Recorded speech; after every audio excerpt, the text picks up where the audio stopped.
Hello and welcome to The Agenda on Labour Social. I'm Graham Hughes and I'm joined by Phil Morehouse of Afternoon. A Different Bias fame. So I've got a lot to get through today because obviously this is budget week. But first of all, can we talk about Theresa May and her toxic legacy of go-home vans and hostile environments? Exactly. I mean, she's saying in a thing today that she's going to spend more time working with this international group against modern slavery. I'm thinking, okay, pay a bit back. But the hostile environment made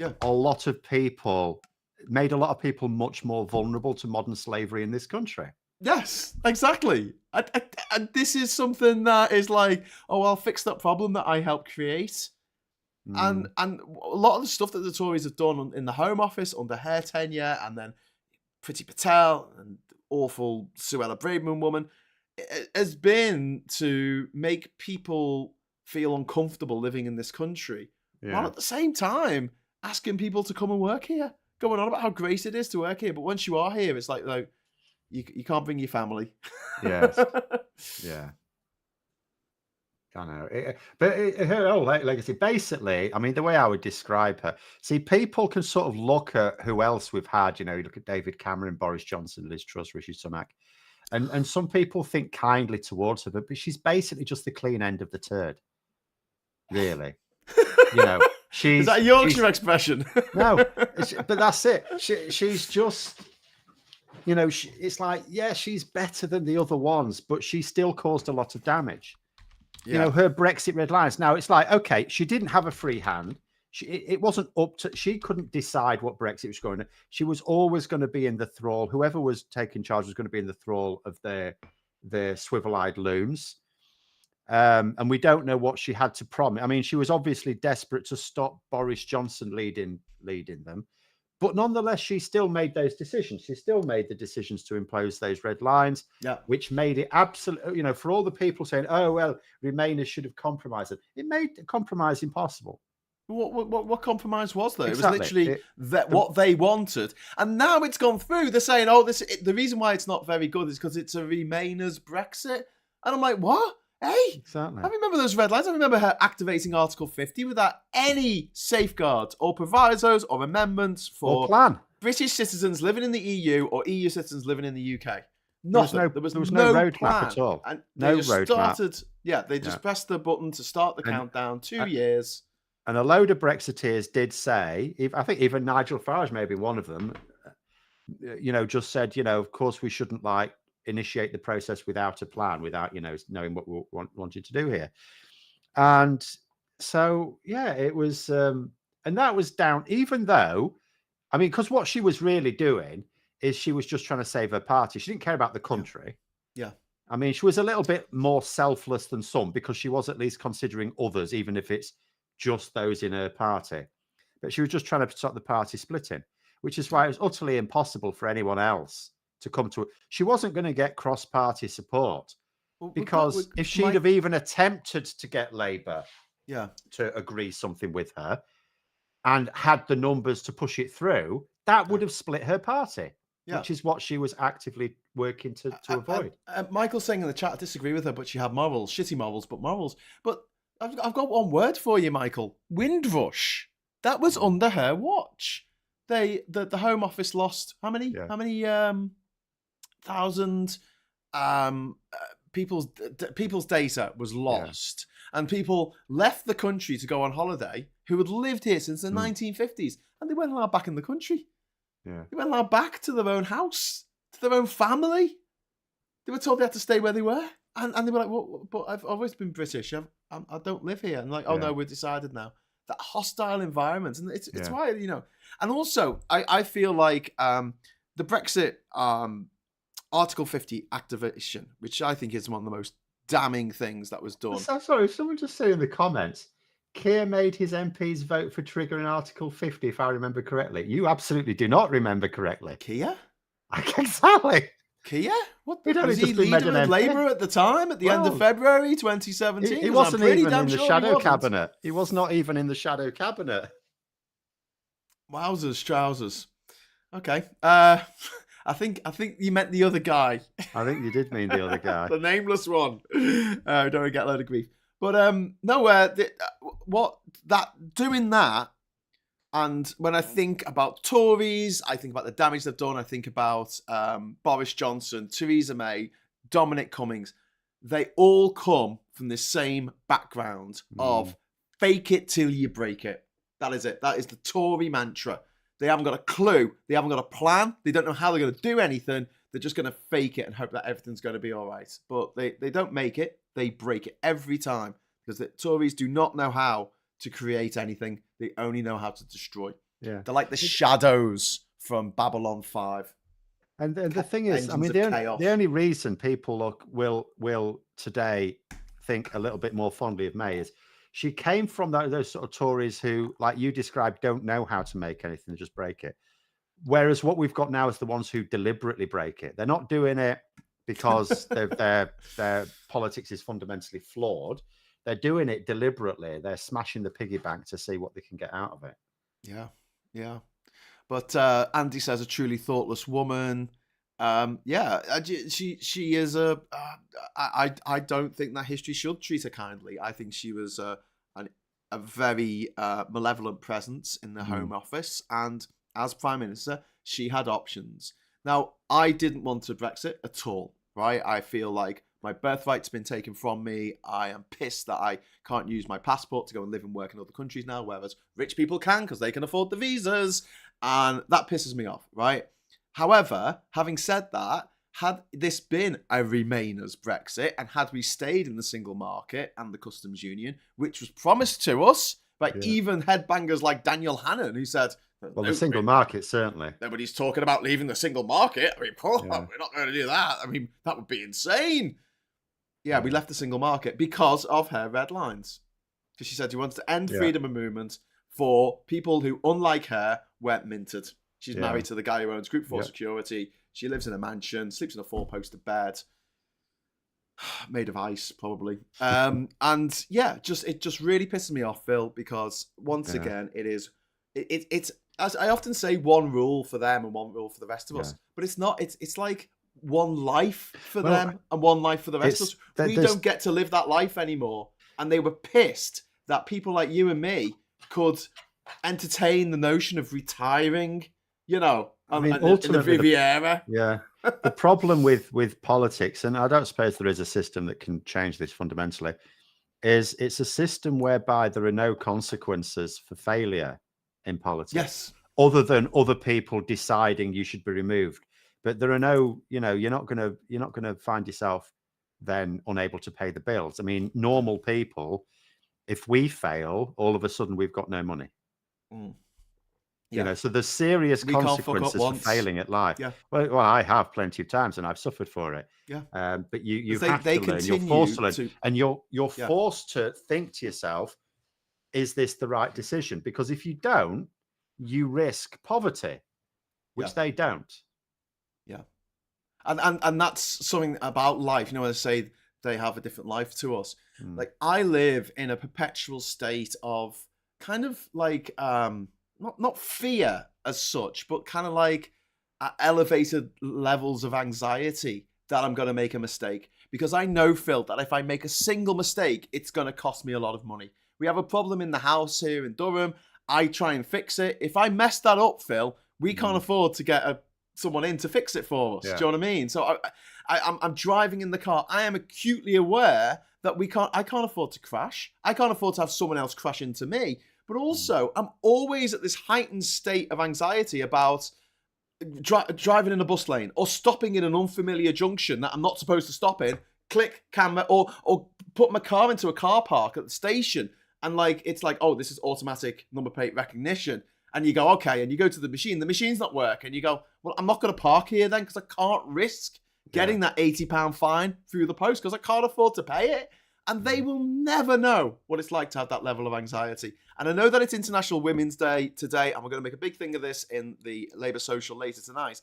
But, and I don't want people watching this to feel like we're having a go at women in politics today. But I do want to mention two things, both involving the same figure.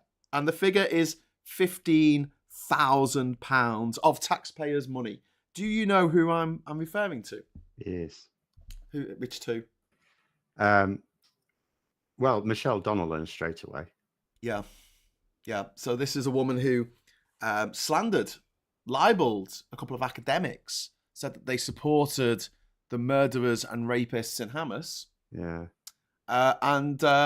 She came to a settlement of £15,000, which wouldn't cover their legal bills, and we had to pay it. Yeah. Do you know what the other one was?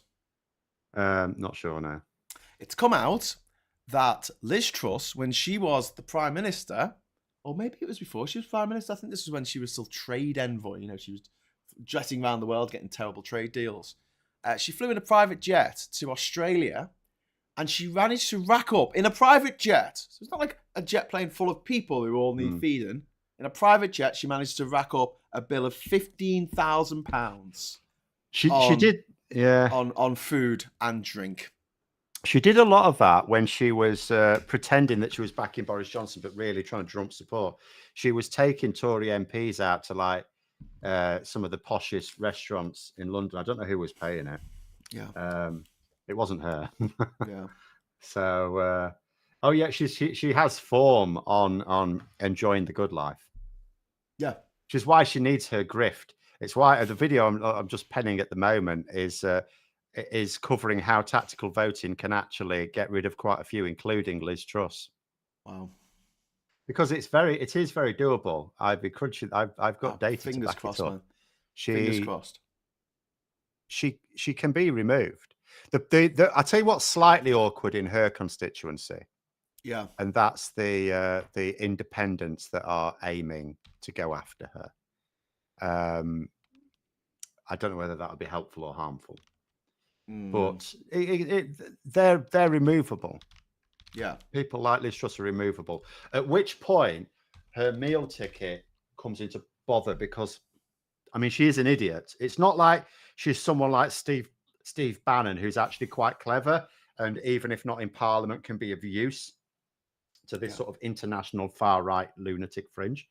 I think if she's no longer in Parliament and no longer influential, I just think maybe her seat on the gravy train is no longer safe. Yeah. So there's motivation to get rid of her if you're in Norfolk. Well, is it Norfolk? Yeah. Southwest Norfolk. Southwest Norfolk. Normal for Norfolk, Liz Truss. But you've got the what are they called? The mafia. What they call them 5 families Taliban. Of various different groups. Is that No. In Southwest Norfolk, there's the Turnip Taliban. The Turnip Taliban, yeah. Yeah, that's what I mean. Group of people they may be useful or not in removing her. I'm not sure. I don't have enough local knowledge. If they're right wing, then they'll take. You would think so. You would think so. Yeah. I think they are, but I mean, do they call themselves the Turnip Taliban, or is that something? I think someone else came up with it, but they're quite happy with it. Really? I think that's really the Taliban. I mean, normal for Norfolk.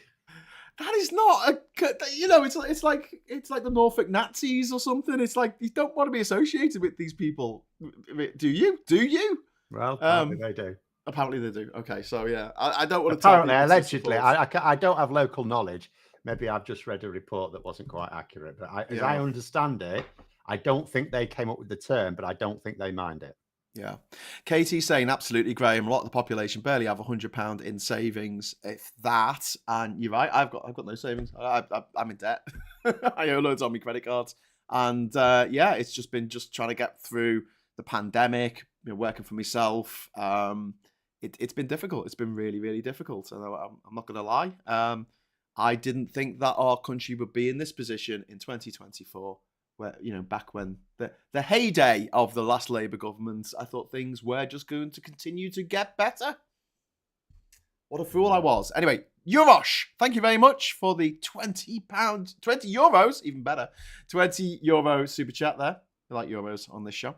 If there's something Tories are great at, it's spending other people's money. And someone's made reference to the Tory peer. This is Jacqueline Foster, MEP, former MEP, sorry, she's a Conservative peer now. And she's had to apologise to a student who was on University Challenge who she claimed that the team's mascot was chosen as an anti-Semitic symbol. It's the blue octopus thing again, isn't it? It's it's unfortunate to jump to conclusions, but it's also really unfortunate. It's like an autism symbol, isn't it? But it's a really bad one to have chosen. Well, I mean, so it does keep getting people into trouble. That one. Yeah. It got Greta Thunberg into trouble last who again year. didn't realise. Yeah, It is one of those things. You think, particularly, I mean, for the younger generation, I'm sure they've no idea, but it's whoever decided, oh yeah, this is the thing to promote autism, really should have done some research. Yeah, but those reversible octopuses are really cute. You know, there's like they smile and then you turn them upside down. They've got a grumpy face inside out. Loads of kids have got them. Pink would have been better. That's all. In retrospect, sorry, pink would have been better in retrospect. Yeah. But yeah, it's one of those things where if you want to draw the connection, as some people like to, the connection's there to be drawn, and but it's not a place where I don't want government ministers like Michelle Donlan going onto social media and accusing people. Well, they got suspended from their jobs, by the way, Phil. Certainly, I mean, David Alan Green, who's a constitutional legal expert, did a good piece on it, and he explained it was ultimately that screwed her over.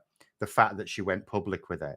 Had she just written the letter and had the action ensued, probably, although it was still, unreasonable and it wouldn't have been defamation in his view. It was really because she had because she might have argued the public defense line, although I would still say, given she did zero due diligence, because my argument is, what about her duty of care to staff within her department? And although the UKRI is like a separate group, it's nonetheless within her purview. So she failed in her duty of care. But nonetheless, had she not made it public, she may have been all right from a legal point of view. Yeah. It was the fact she went public. Captain Bart Roberts, just to go back to what we were talking about octopodes. Blue octopuses are anti-Semitic. Why? Someone explain this to Clueless Boomer. It's because back in the 1930s and 40s, whenever there was caricature depictions of Jewish people, there were often they were shown as an octopus that had its tentacles around the planet, because the world was secretly run by Jewish bankers and the world secretly run by Jews. Which there was a Jewish comedian who pointed out, if we really did run the world, everyone would love us. So that was a very good point. I don't know. We would make it so everyone loved us. I'm not sure that is such a good point, because people. I don't think they run the world, people, Phil. They control what you think. Do people love Rupert Murdoch? So I'm not sure that argument holds, because in actual fact, if you were unpopular but ruled the world, you would do so in secret. But nonetheless, it was still utterly ridiculous to suggest that the world was actually being run by this secret Jewish cabal. Yes. Well, I mean, we've got it now again with they call it the what is it, the trans agenda or something like that, or the trans lobbyist, and I'm like, it's just finding an enemy. It's just finding a marginalised group of people to say it's all their fault.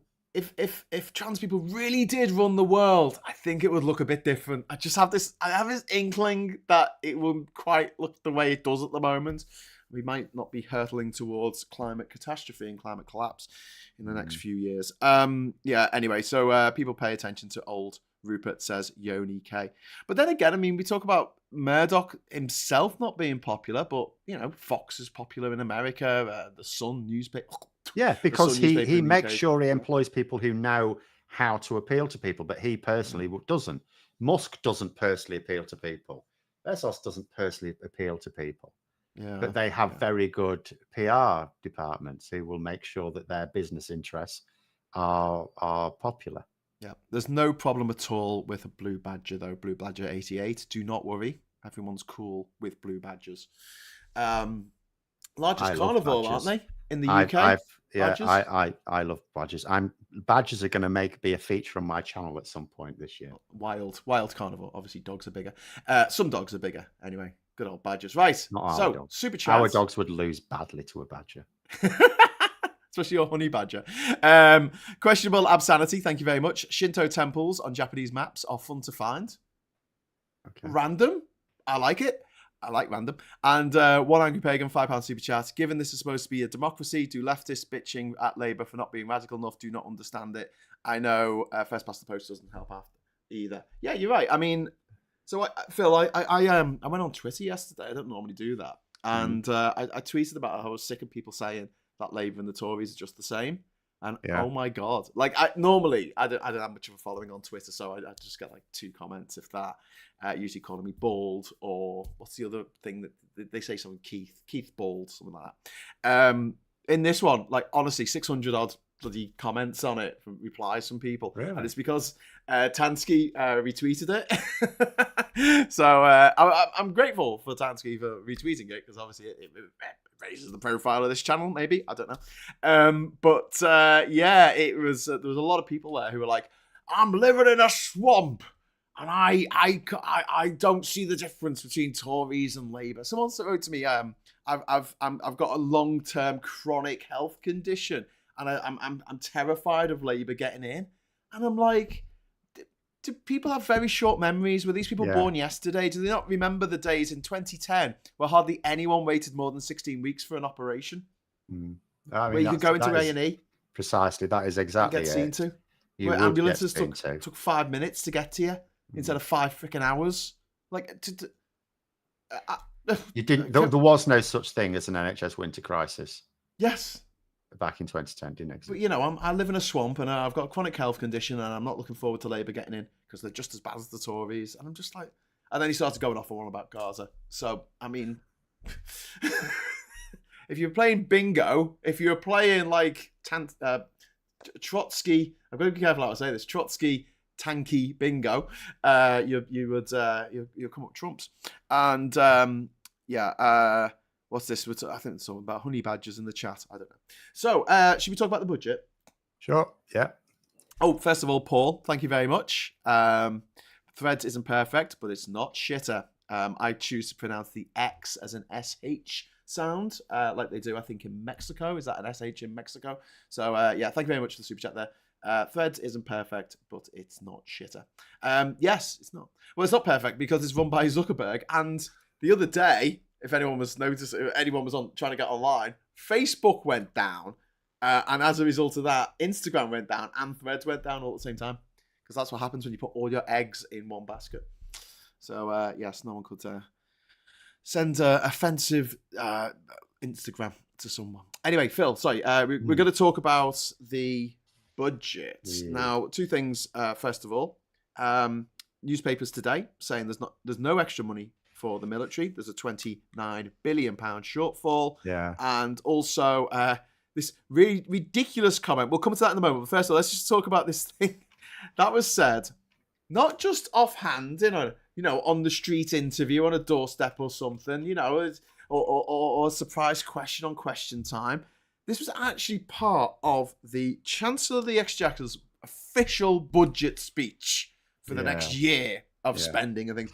And he talked about aspirations of getting rid of national insurance contributions altogether. The employee ones. The employee ones. Yeah, if you're working, if you just got loads of money, that's fine. No tax on the wealthy. So because there are people reporting saying getting rid of national insurance altogether. He's actually said getting rid of the employee contribution. So employers would still pay. Yeah. But nonetheless, it is Labour is saying it would cost £46 billion a year, which may be accurate because the IFS simply said, I think, over 40 billion. So we'll go with 46 billion. And Hunt also said we'd probably have to increase income tax. Like, do you think, because ahead of this budget, it was being worked out that because we were expecting a cut to income tax, which didn't happen. And that is because national insurance cut doesn't help retired people. And the Conservatives, tend to rely on retired people. And if you increase income tax to compensate for national insurance, there's a lot of things you do straight away because national insurance is linked to things like pensions. But if you just increase your income tax to compensate, and given that about 1p of income tax is worth about £7 billion, you'd have to raise it by about 7 pence income tax would have to go up by 7p. Can you imagine telling retired people that your income tax is going to go up by 7p so we can pay for a national insurance cut that doesn't affect you? Yeah, and retired people famously hate the Tories. So, Yeah. I mean, there's a lot of things in this. We're talking about pensioners being worse off, and it's like, is it a list of people in society that the Tories hate? And it is everyone. And they've just got down to pensioners now, and they're trying to make pensioners' lives a misery as well. And you're like, but these are the people who not only majority vote for Conservatives, generally speaking, not all of them, not every pensioner votes for the Conservatives. Can I make that very clear? That they're not going to this year. Not vote for the Conservatives. Yeah, they're not going to vote for them this year. But also, a huge amount of the Tories' income that doesn't come from Russian oligarchs and Putinists actually comes from people bequeathing money to the Tories in their wills. Yeah. And I don't think that's going to happen much anymore, considering the Tories have sort of gone after the pensioners. This started during the COVID crisis when they said they were putting a protective ring around care homes. What they meant was a punch in the face, easy slip of the tongue. Well, I think they put a protective ring around it, and then they flung plague victims' bodies over that protective ring. So yeah, nice of them. But yeah, so I mean, the big thing that I think that the Tories, I don't know, it kind of like exposes their lack of imagination. I always say like this about any government, and honestly, Phil, I felt this way about the Brown government in the end of the 2010s. It felt like they were running out of steam, running out of ideas, running out of things to do. Yeah, I mean, it was a funny one. It's because I don't think they had run out of ideas. It's just what happened was they just got too defensive. Yeah. It's easy to when you've been in opposition for a long time, you nearly need to win. And of course, you're open to lots of new ideas. Then once you've been in power and you've been winning, it's a bit like being ahead.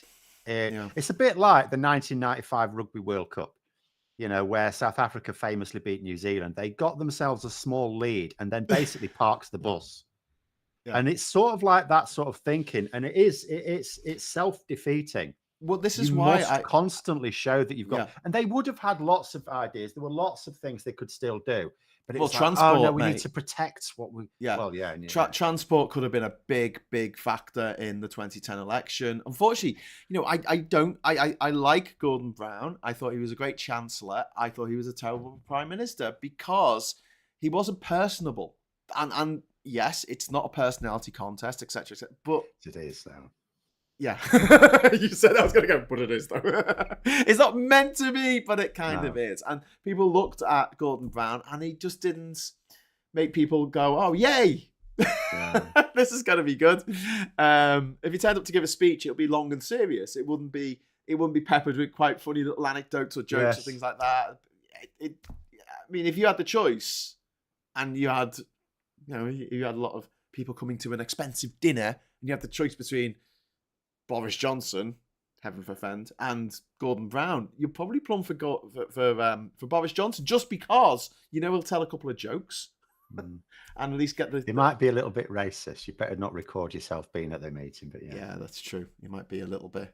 He might do a racism because that's what Boris Johnson's like. A man who has lived without consequence. He's a case study of a man who lives without any real consequences for anything that he does, which disgusts me on many levels. David, thank you very much for the 38 Hong Kong dollars. Really cool. Love getting money from the other side of the planet. Critical thinking skills should replace religious education in schools, right? Yes. There's no reason why you can't have critical thinking skills and have like cultural lessons as well. We teach far too much. I say this as a teacher. There's far too much emphasis on a lot of academic subjects that people, even bright students, forget as soon as they've left school. Yeah. There's a lot of students who get good results in their GCSEs or A-levels.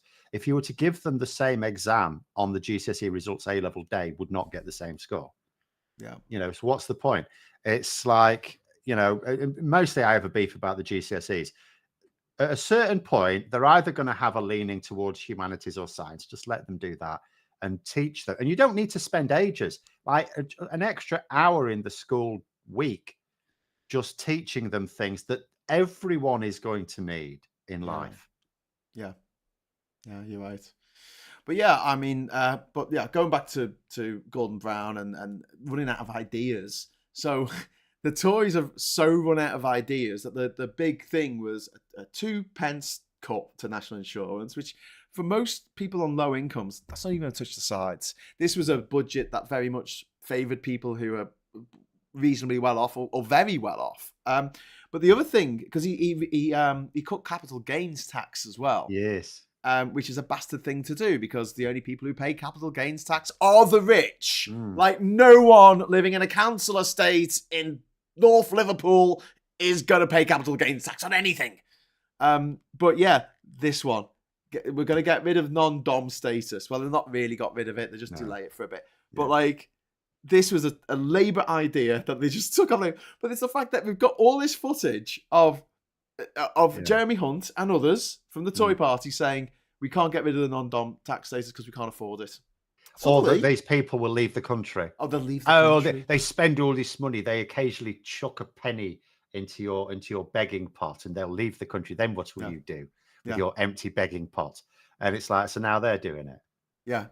And then you've got this thing where you the wife of the Chancellor of the Exchequer was claiming non-dom status to avoid paying millions in tax, and they're like, yeah, that's fine. And whenever Rishi Sunak is tackled about this in Parliament, he just goes, "Oh, that's my wife's. That's my wife's stuff. I don't know anything about my wife's stuff." But at the same time, they now want to try and get a way around this problem they had with child benefit. Sorry, not child benefit, tax credit, child cross tax credit. Which was that if you were a single parent and you were earning more than £50 a year, you didn't get anything.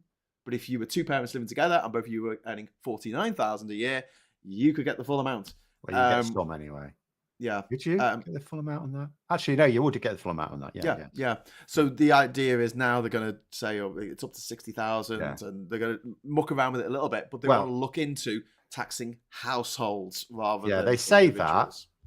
They say that, but given that this is a sort of maybe promise for 2026 when they're not going to be in power, all they're doing is thinking, again, it's just like, well, we're just making it awkward for Labour now, aren't we? Yeah. 9 Worlds from Drew saying they literally parked the Brexit bus and thought, oh, thank you, and thought that would propel the poll numbers upwards for years, which is very true. Hi, Drew. How you doing? Come on the Labour social tonight, Drew. I'll send you the link. That's our Phobo Joe in the chat there. I think my brother's in the chat as well. Hello, Mike. How you doing? Anyway, so but the no one seems happy with this budget. Like the newspapers are kicking off about it today. You've got front cover pieces about how pensioners are getting screwed, and also how the military has got this shortfall of £29 billion for the military, which hasn't been. No more extra money for the military whatsoever, which I think it was the Mail, the Tory-loving Mail today, had on the front page saying, this is I mean, the only one that can always be relied upon to bat for whoever's in charge of the Daily Express, and sure enough they are, they go, oh, Brexit's brilliant, isn't it? Sorry, I didn't mean to scream so much. I just can't believe that headline today. I brought it up on the Morning Brew, and I was just like, what? This is Kemi Badenoch saying, like, oh, Brexit's amazing. It opens us up to billions of pounds. And it's just, it's living in a parallel dimension. And again, to go back to what I said at the beginning, it's not just different rules for these people. It's different lives. They live a different reality. Well, also, it's because they don't need to persuade the majority. Again, it's the problem with first past the post. They're aiming at the sort of a large minority, but minority of people who think Brexit is or can be made a success or will be a success, or the things that have been, the groundwork that's been laid will lead to a success. So they don't have to take account of majority opinion because it doesn't matter. Yeah. Katrina's made a good point here with non-dom. They've changed it to allow you to bring foreign income into the country without paying tax on it. So actually a tax cut for non-doms. The tricksy hobbitzers. How dare they? And of course, the thing is, it's not even something that you could say, oh, well, Labour close that off, it'll be fine. It's that they just won't then bring the money in. So we still won't get the extra tax out of it. Yeah, because that is always the issue to bear in mind whenever anyone. So I mean, Labour have been talking about closing a lot of tax breaks off for the rich. It doesn't and when they work out how much money it will raise, it's probably never going to be quite as much as they say, because those wealthy people will then just reorganize their financial affairs to pay less tax.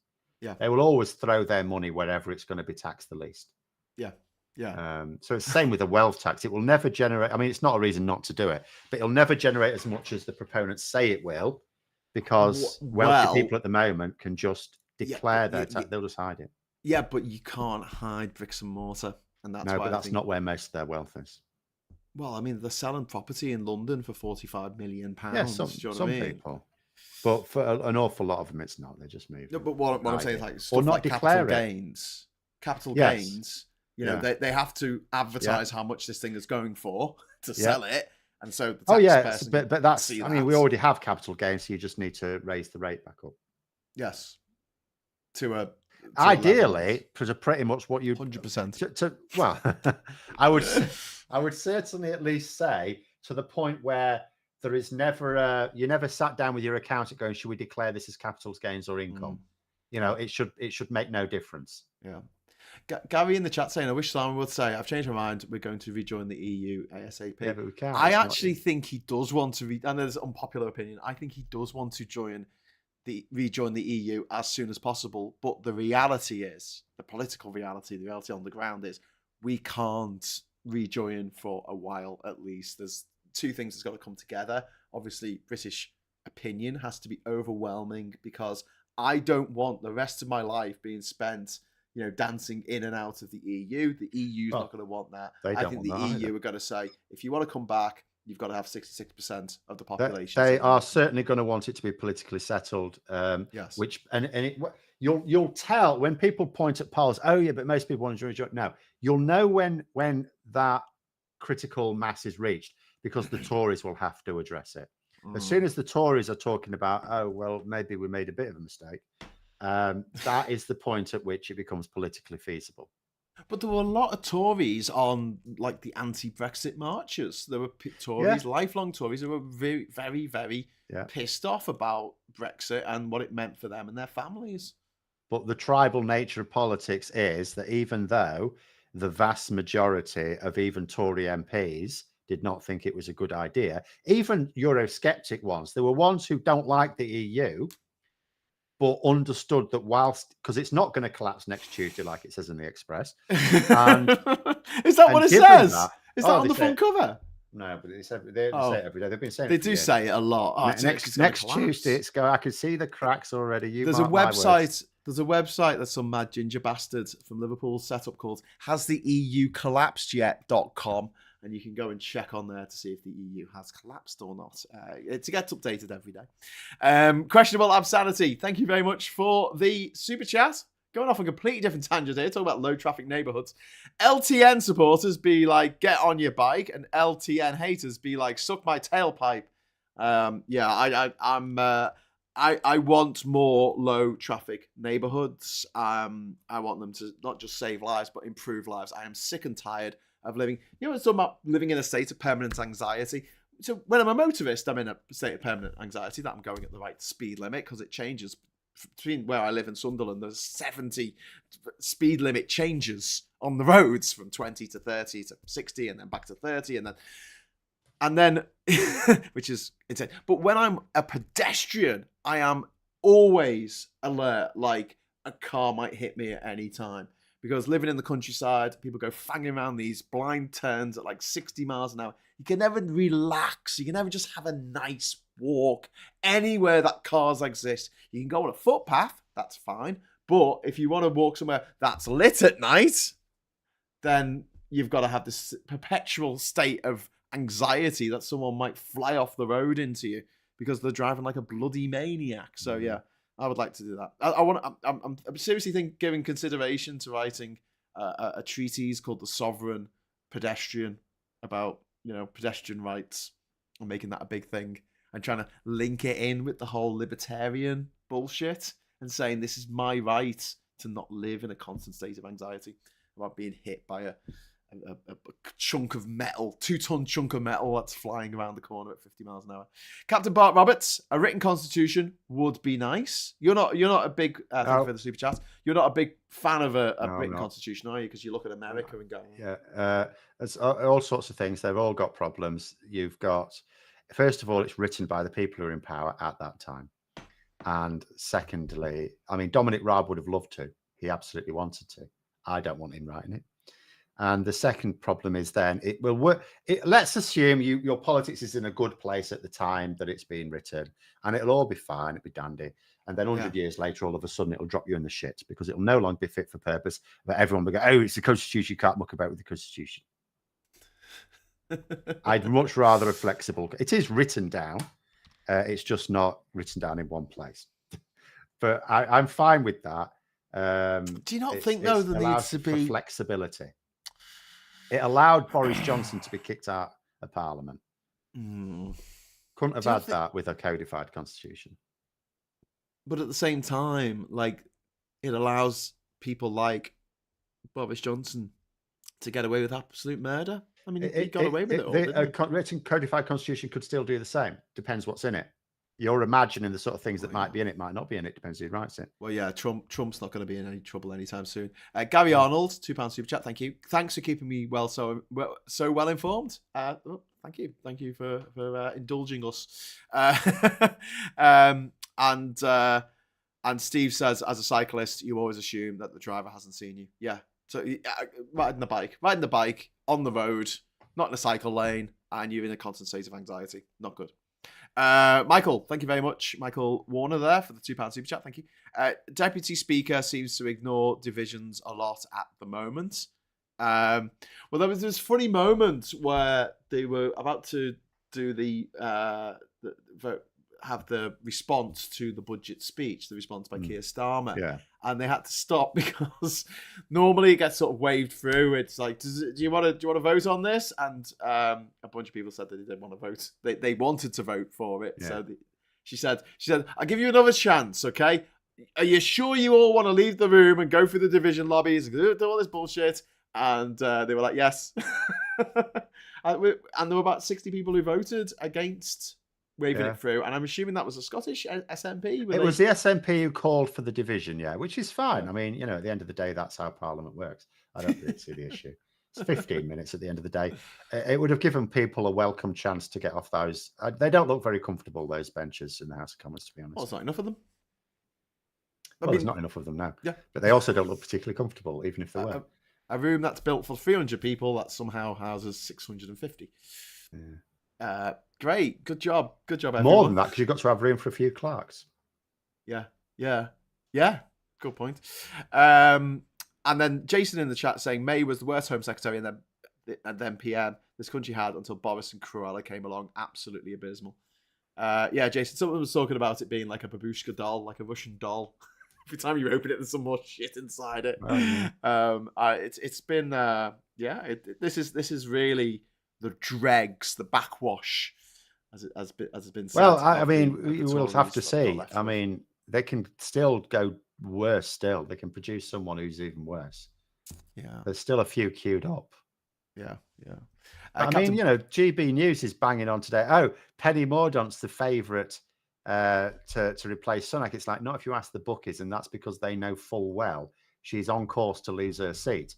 So if you got rid of Rishi Sunak ahead of the election, why would you replace him with someone who's nailed on to lose their own seat? Yeah, because that'd be just really embarrassing. And if it's after the election, she ain't there anymore. Yeah, Portsmouth North is going to be Labour.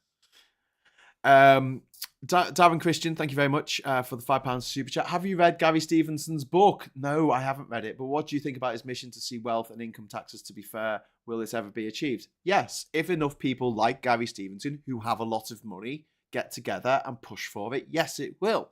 But there's too many of them who just get a load of money and turn evil. There was a good question once on QI, and it was this: what is the quickest way to get a lifelong Labour voter to vote Conservative? Any ideas? No. Have them win the lottery. Oh, yeah. You win the lottery, suddenly a Labour voter becomes a Conservative voter overnight because suddenly they've got, wealth that they want to keep for themselves. It's mine, that. I don't want to share it with anyone. And a lot of humans are inherently selfish and don't want to give back to society. Yeah. Gary Stevenson does. So, more of him, please. And it's why I always James say, Dysons and Tim Martins and people like that. You have this term, champagne socialist, don't you? As if you should ridicule people who are well off but are nonetheless left wing. And it's like, but these are the people who are doing it selflessly. Like if you support socialism or support Labour, it doesn't always have to be the same thing. And you're someone who's on a very average income and you've got a kid who has medical problems or something like that, it makes sense for you to. It's essentially a selfish act to support socialism or support Labour, for example, because that's going to make you better off. Whereas if you're talking about people who are going to be well off regardless of who's in power, but they still want the party or the form of politics that is better for everyone, that's laudable, surely. That's not something to be ridiculed. Well, I mean, they've got to stitch up, haven't they? Because if you're rich and you vote Labour, you're a champagne socialist. If you're not rich and you vote Labour, it's the politics of envy. Yeah. Whereas I like to think that, like, if you're rich and you vote for the Tories, you're a C unit, and if you're poor and you vote for the Tories, you're a C unit. I won't say the actual word, although someone did on the news yesterday. Someone said Jeremy Hunt's name incorrectly. It was a thing of beauty. I thought we'd moved on from that. No, we never will. It's been a few years. It's because he is synonymous with cuts to everything. Cuts to spending, cuts to the military, cuts to the NHS, cuts to education, cuts to filling potholes. And councils have also spoken out about this budget, saying there's even less money going to councils now, and more of them are going to go bankrupt as a result of this. More salting the earth, do you think? Again, if he calls the election for May 2nd, which I still think is most likely, is leaving all of this for Labour to deal with. It'll all happen after the election. All for Labour to, because the budget only just the budget doesn't come into effect until next month. It's like a month before it comes into effect, and not all of it comes in straight away. Yeah. So if the election campaign's already begun by then it's no problem for the Tories. It's all on Labour to deal with. Indeed. Johnny Copperhead, thank you very much for the super chat. Johnny's very generous. Thank you. Very kind. At this rate, there won't be a Tory left in the Commons to be leader of the party. Well, fingers crossed. Shall we have a look? This is the poll. I'm going to get rid of myself again. This is the polling from today. Can you make it a bit smaller? Oh, what have you done to me? There you go. That looks all right. Right. So that's you as well. There's a couple of polls flying around. Ignore people's poll. It's ridiculous. But YouGov's latest poll has this. Conservatives on 27 seats. Ipsos's latest poll had them on 25 seats. Hell. So whenever I do anything, I always base it, like if I'm looking at individual constituencies, I look at YouGov's that MRP poll they did. Now that fieldwork was done over December. The fact that YouGov specifically, as well as other pollsters, but that YouGov have shown that the Conservatives are even worse whole now than they were a few months ago, means that MRP polling, if anything, will look generous to the Tories. Yeah. It's all very much on. People will look at this and go, "It's not realistic, is it? They're not going to be the third largest party, or maybe even the fourth largest party." It's like, Canada a few decades ago, it's exactly what happened to their Conservative Party, who were in government one day and then in majority government one day, and then suddenly they had 2 seats. Yeah, it can happen. And then they collapsed a few years later, and they're just not a party anymore. There is no Conservative Party in Canada anymore. It can happen. It's absolutely on there. We just need to explain to people who are minded to vote tactically that you might think you're in a safe Tory seat. You are not. There are no safe Tory seats. That is a very sexy looking poll. That would mean that the only thing about that is the SNP would be in 4th, and I want them to be in 3rd, and I want the Conservatives to be in 4th. I will just point Some more out work to do. I will just point out these sort of models are never perfect, and this particular model does not take into account SNP's share of the vote. Really, it sort of assumes a fairly stable level. So take it with a pinch of salt in terms of SNP seats. It could absolutely end up with the Tories being in fourth place. They could be sat next to the DUP. That could be it. What a way to go. Coming down off the back of a landslide election, just 4.5 They could years basically ago. the Tory party at that point could basically just go to KFC and decide who should be the leader. Oh, I'd like to be a fly on the wall at that meeting, eating some chicken, eating some fried chicken. Katrina saying, or like the Liberal Party here in 1922, where the same thing happened. Yeah. I mean, that was the rise of Labour Party coinciding with that. Yeah. Whereas there's nothing like that at the moment. This is just the Conservatives destroying themselves. Johan in the chat is asking, does that model really work in situations as far from the norm as this? I mean, we'll have. There's lots of things that make polling particularly tricky at the moment. The first is the fact that 2019 was an incredibly bizarre election, and the boundaries have changed. There's a lot of people died, and so there are lots of things that can affect it, and we will have to wait and see. We'll have to wait and see. But polling is consistent, regardless of the actual numbers. One thing we can be confident of: the Tories are on for a spanking, and they're not going to make anything better by waiting until autumn. And tactical voting can absolutely 100% really reduce them down, because it's not just about getting them out of government. You want them out of Parliament because they are cruel and selfish. And it has to be a warning against populism. It can be, there's lots of reasons to want to, because it's not about making Labour the government. It's not about even making the Lib Dems the official opposition. Be vague. Well, I mean, if you want to restore trust in politics, what better way than to remove the Tories from the process? Yeah, they are. I mean, politics in general is fairly unpleasant, and all of the parties can engage in that a little bit. But the Tories are really the source of our collapse in faith in politics. Faith was never super high, but they are responsible for that collapse. It's never been so. lower. What better way to restore some faith in politics than to make sure they are not involved in representing Parliament anymore? If they only got a few seats, preferably you could have no seats. Honestly, there is nowhere that polling at the moment says we'll get 50% of the vote. There's nowhere, like 40% in that MRP poll from that was done in December, but we didn't see it till January. That the best vote share any Tory seat had was 40%, and things have gotten worse for them since. Wow. We're just sick of them. And again, people want change, like they did leading up to the Brexit vote. And I think this is going to be as devastating as the Brexit vote was for people who wanted to stay in the EU, for lifelong Conservative voters who actually want these gang of clowns to stay in power. Super chats come in from the Big Hon. Thank you very much, the Big Hon. Who would actually be left?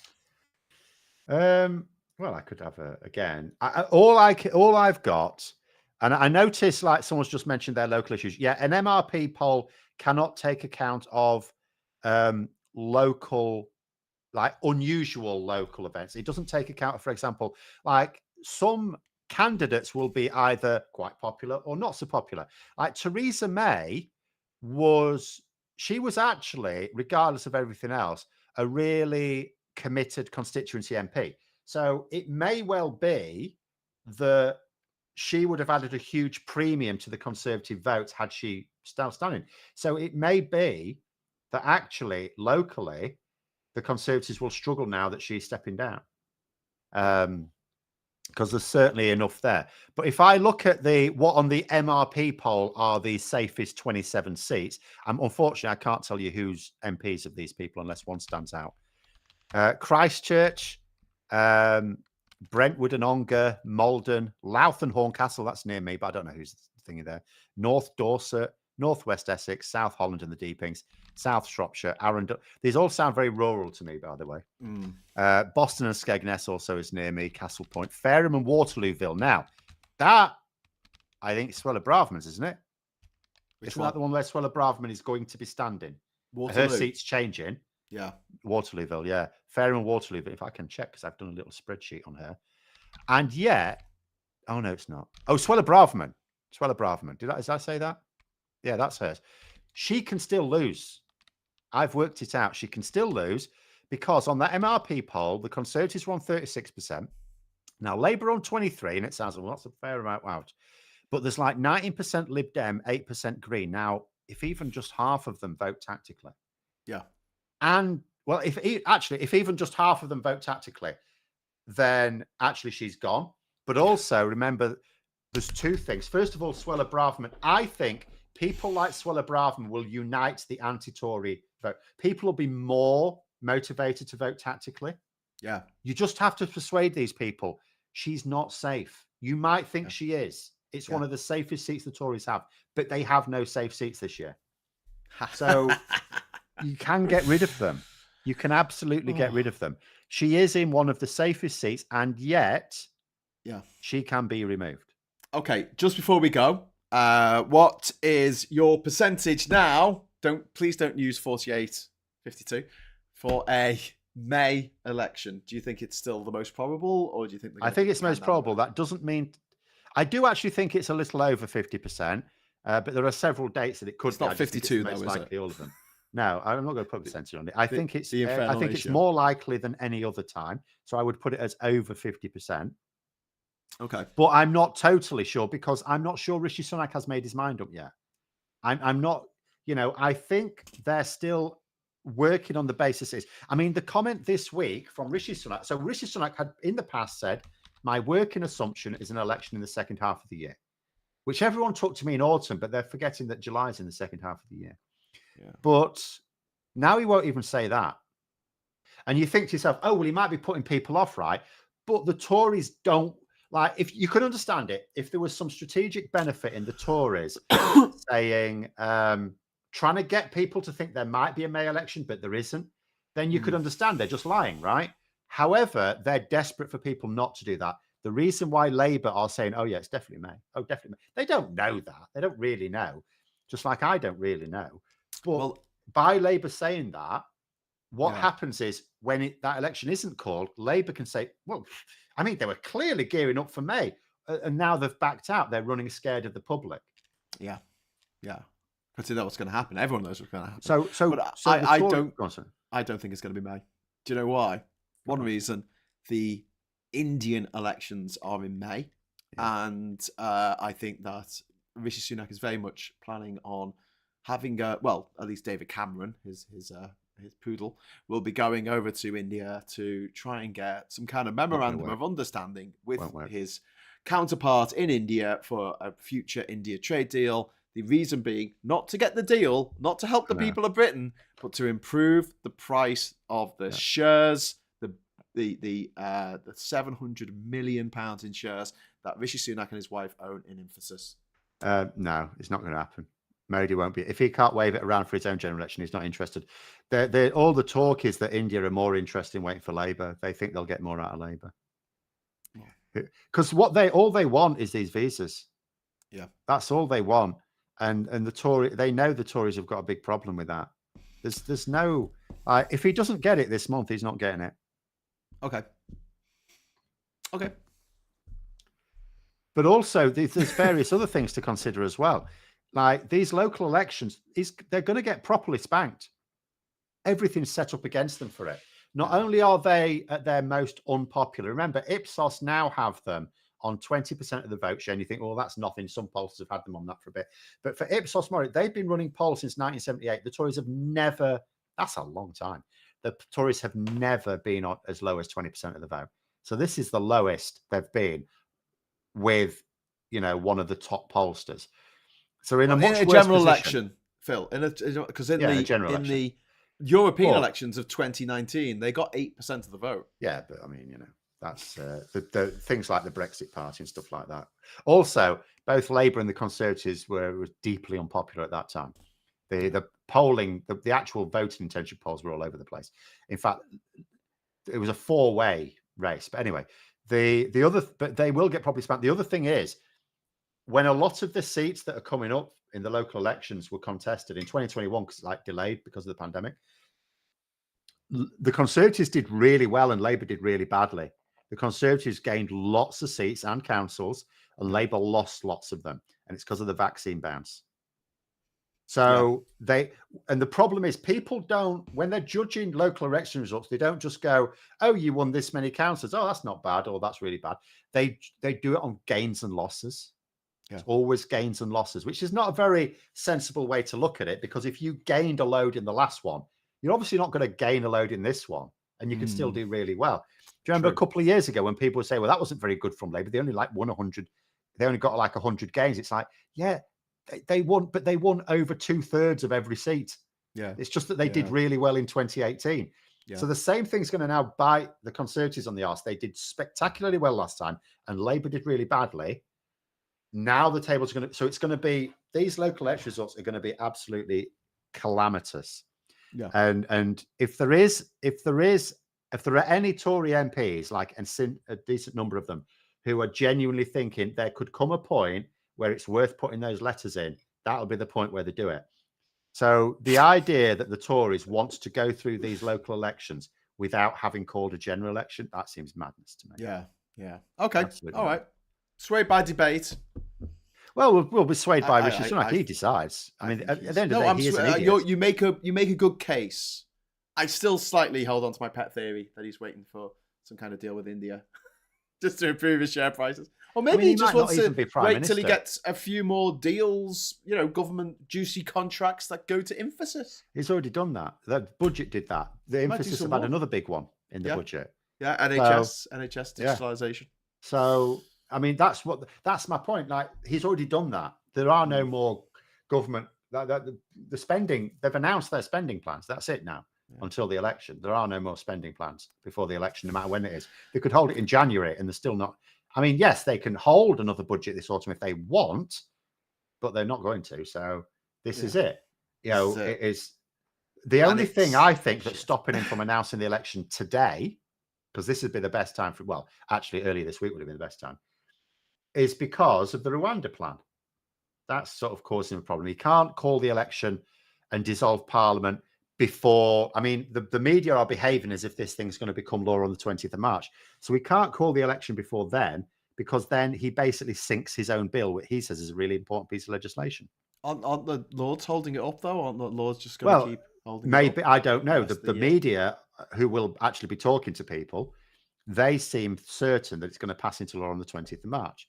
They seem certain that something will be worked out. So we will see.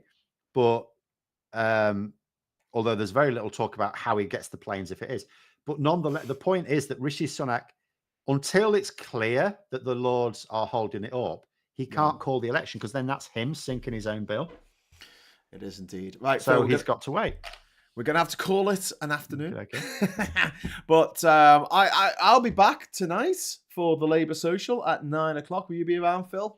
I've probably got. Well, I am going to the gym, so I don't know when I'm back for that. All right, you might drop in. It's a drop in, drop out kind of thing. But yeah, join us for the Labour. Me, at least, for the Labour Social tonight from 9:00 till 11:00. We'll be talking about what's been happening in the news. Obviously, you're very welcome to leave your comments. You've got to subscribe to comment. Please don't forget on the way out of this show to like. On the way out. I always forget to say that. But if you'd like to join us later, you are very welcome to do so. And just like to say thank you very much to Phil. Thanks, Phil. No problem. And thank you very much to you for watching and for your wonderful comments and for the super chats, which are always appreciated. And until next time, I'll say hello, good evening, welcome, and goodbye.